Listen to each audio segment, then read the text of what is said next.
অৰ্ধ আকাশ হেনো মই হাঁহি কান্দোনৰ এক চিৰন্তন পৰিচয়। মই নাৰী অৰ্ধ আকাশো কিন্তু মই।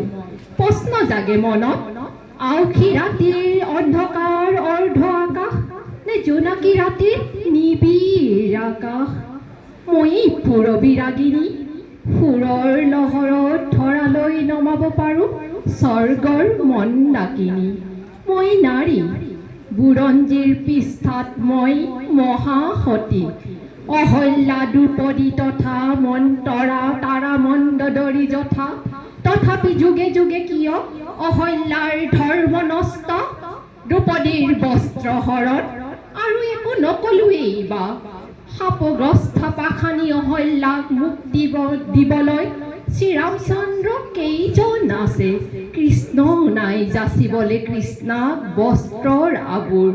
আজি এই সমাজত হাঁহি উঠে জানা, শব্দৰ সৰসজ্জাত শুৱাই যাচে মোক কত শৰাই।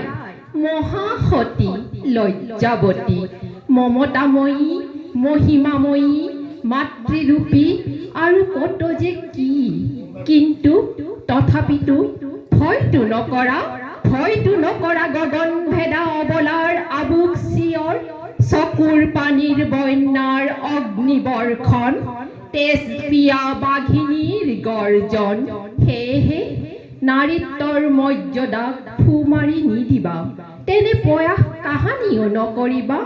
মই নাৰী অৰ্ধ আকাশো কিন্তু মই। ধন্যবাদ।